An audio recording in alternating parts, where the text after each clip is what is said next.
welcome back. Thank you for anyone and everyone who watched my first video. I know that on YouTube people like to give a big, hey, like this video and subscribe so you get notified. I'm not going to go through all of that. I'm not going to set the world on fire on YouTube. I just decided that I was sharing stuff on Facebook and I never felt the full gratitude or satisfaction from it. Even though people were enjoying what I was doing with my hiking, my canoeing, my travels in my RV, in my Black Series HQ15. And that was all great. And I always went back and forth on that, whether even bothering with Facebook and all those fun social media things for people. But I've decided to try the channel. So, hey, if you like watching or hearing what I have to say, then great. These first few are just going to be about the trailer, but going forward, definitely about where I'm going, some of the things I've seen, you know, both hiking, canoeing. I've got 2 great dogs, and we're traveling between Canada and the U.S. because I am Canadian. So this video is about, I guess, for starters, why that trailer is the best trailer I bought 3+ years ago. Back then, that trailer had only been in the U.S. for a couple, 3 years at best, so there wasn't a lot of used models available. And when I was doing all my research, I actually decided to, as I was approaching retirement, that I would travel Canada and the U.S. for a year and a half, roughly. Well, a friend, in a roundabout way, I ended up getting his most awesome little teardrop trailer he built himself. Dude is like awesome. Jamie Doors, hats off to you for all the things that you can build and fix. And I love that teardrop. So I drove it up to the Yukon on my retirement year. I canoed several rivers, had a great time on the whole journey up. But when I got there, I remember, I may have alluded to this in the video previous, about standing out in the middle of nowhere, seeing nobody, no rules, within, you know, obviously there's still some, but you know, I could just let my dogs out. I could wander where I wanted to wander. If I saw something, I could go to it. And it was in that moment that I realized, too, that I needed to get back to Ontario at some point. But I really wanted to stay and see the tundra colors change. Well, it was in that moment, too, that I decided, I think I'm going to try this full time. I'm going to sell my house. And I did. I sold it before COVID, so I did okay by it. I'm just a retired auto worker. I got no family fortune, you know, or anything like that. So I'm on a budget, and I got to be realistic. And on my way back, one of the campers I had seen was the Airstream Base Camp, which I really like it. Like some people think it looks like a horse carriage, but, you know, carrier, but that's fine. You know, I love that 180-degree view out the front. And it just seemed like, yeah, it'd be great for me and the dogs. But that year and a half traveling with that teardrop taught me some things. One, I like cooking outside. That trailer didn't have that feature. Two, I need, if I'm full-timing, storage. You cannot, in my opinion, even today, find one that has more storage than that one does. In that exact same size, no way. Comparable, perhaps. So that was obviously a huge attraction. Plus, in this size of a trailer, an HQ15, which 15 basically means the interior footage, or foot from wall to wall, lengthwise, it has a full bathroom.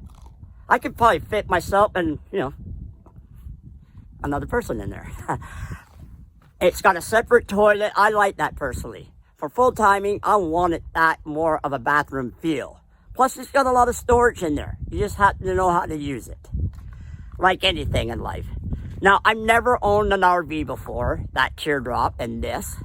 I've never known anybody I didn't grow up with that experience.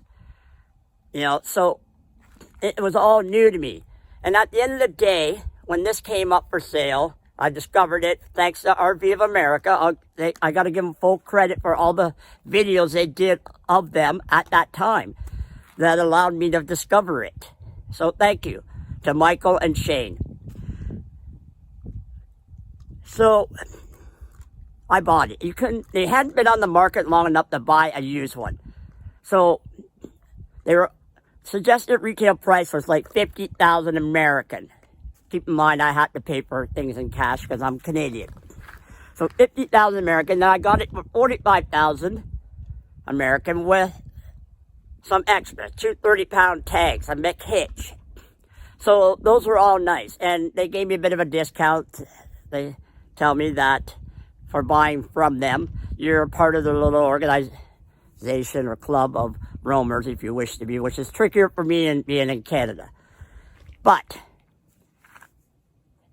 if I known what I know today then, I would not have bought it. Yeah, that's right. I would not have bought that trailer. I'd probably still be in that teardrop. Why?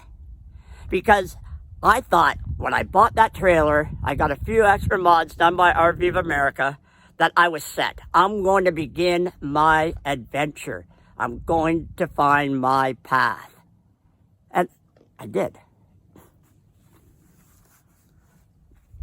I mean, look around me, right? You see anybody? No.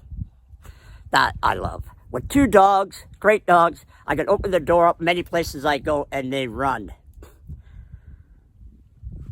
Yeah, I wouldn't have bought that trailer knowing then how much I was going to end up spending on modifications. It came with 300 watts of solar. I thought that, wow, solar, it's got solar. 400 amp hours of AGM batteries. Wow, that's awesome. 5.5 months I spent in the Utah desert. Greatest experience ever. Why? In part because of COVID. It's terrible to say, but that's the reality, because I had places like Zion, which I never heard of, to myself pretty much. Drove in, hiked up Angel's Landing, for example, and away I went. So, you know, how much better than that does that get? It's like you're a rock star. You called them up and said, hey, Mick and the boys are coming, and close the park, we'll give you $1 million, sort of thing. Now, knowing what I know now, then, when I bought this trailer, I wouldn't have bought it. But, thankfully, I didn't know that. Because after doing all the extras I've done to that trailer, it's still been worth it. It's been an impact on my budget, for sure. I'll figure that out as I go. But today, there are many new trailers out there, off-road, overland trailers, capable. Probably slightly more capable than my trailer. But that said, you've got to be willing to go with a group where they're taking them. And when they break them, they could go back to their garage, their shop, their home, and fix it. Everything I do to that trailer, I have to do out here. Or in a parking lot in an Ace Hardware. I've done that. I installed my separate toilet in an Ace parking lot with very minimal for tools. I made that a tiny home because I'm full-timing, going between 2 countries with way different climates, and with the pandemic come and gone, basically, we're kind of learning new lessons. And if I ever get stranded, I want to know that that thing is my tiny home, no matter how long it's parked in one spot. Today, you could buy an X145, an X195. The X4, I believe the X145 is slightly smaller than mine. The X195 is slightly bigger. They are $125,000 American, fully loaded. The 195 is $145,000 roughly, fully loaded.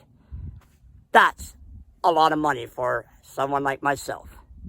I just couldn't do it. I couldn't afford it. I can't afford it. So this trailer is the best trailer today, tomorrow, and the next day for me because I'm affording it. I paid $45,000 with some options on it. I'm up to about $75,000 American with all the modifications I've done. Some of the initial ones were done by RV of America because I own a home and I did everything to that home. I modified the roof, replaced it, the doors and windows. I'm a believer that if you or someone else can do it, so can I. It's going to take me longer. I'm not going to know all the tricks of the trade. I think I lost something there. I'm not going to know all the tricks of the trade. There will be some finishing things that I'm not going to do as well, but I'll get it done. But buying an RV and not knowing a single thing about it, I was a little nervous, scared to cut into that thing. But in the end, that's exactly what I've done. And the modifications I've done, I'll go into on another video. But that thing's full on. And the other thing too, when I think back, is that the RV industry as a whole, I never thought to researching it. And I should have. Because that really is part of the mix. You can pick the right trailer, but you better get a good understanding of the RV industry itself. Because coming from an automotive background, building vehicles, the quality that goes into the vehicles, the quality checks, the procedures, the RV industry building and parts suppliers are nowhere near the automotive industry. Warranty is sketchy at times. Getting replacement parts, especially with COVID, but how much of that they're blaming on COVID just to say, oh, it's COVID, parts shortage. They're on a dock somewhere. Yeah, I'm not going to eat all that up. I'm not going to buy all that. So I'm hoping that Black Series gets their infrastructure built better as they mature as a company. I'm hoping. They've been good to me warranty-wise and some other folks, but that whole warranty thing is up and down. So you need to be sure where you buy it and the knowledge that they have about what you're buying, what suits you, what works for you. Because the quality that's in these, and when they're shiny and new, looks great. Like I thought 300 watts of solar, that's awesome. 400 amp hours of batteries, I thought, wow, that sounds great. Did I do a lot of homework for solar? No. Have I ever had solar? No. It was great for the four corners here. Colorado, Utah, New Mexico, but not going from one country to another. Not during days without sun. I was operating on a generator a lot. And I'll talk more to that about the mods and what I've done to make this trailer practical.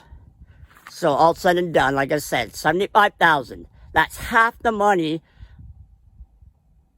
of anything else out there. Now, King Campers or Camping, they're building custom trailers. So if you know enough about what you want, that's great. But even to get one that's larger than my trailer, like an HQ15, you're going to spend $100,000. The UEV 19 is something like $85,000. We're talking American. And they're a little bigger trailer. I like one I know I can tuck it away in the really neat little spots that the other trailers can't get to. And there's a lot of spots like that, between our two countries. What else is out there? You got the Roamer X. You got the Roamer 1, $155,000, I think it is. And then Pause. They're all beautiful. They're all amazing. They all still have shortcomings, in my opinion. That's a lot of money, $135,000 or a Pause. I'd love to own any of them, but I just cannot afford it. I couldn't afford it, even if I could get financing. And I don't know, they might be a bit big for my style. So that HQ15 is perfect for me today and going forward. So know your products, know the industry, know what you really want out of it, and be ready to make changes. I mean, the YouTube industry is made on mods and things people have done or not done, didn't like or liked, on things they've done to their campers. It's endless. Why? Because they never come perfect, and it's going to be a long time before they come perfect. You know, when these Black Series came out, there was all the talk of Australians. They got it down. Well, we're not in Australia. And the new American-built ones, which I'm all for and support, they are a chunk of money. And if you got it, hey, congratulations on your success. I just don't have it. And even if I did, I don't know what I would decide on, because that's my home. That is my home. And between that, myself and my dogs, we're finding our path. So go find yours. Go out and do it. Go get it. No excuses.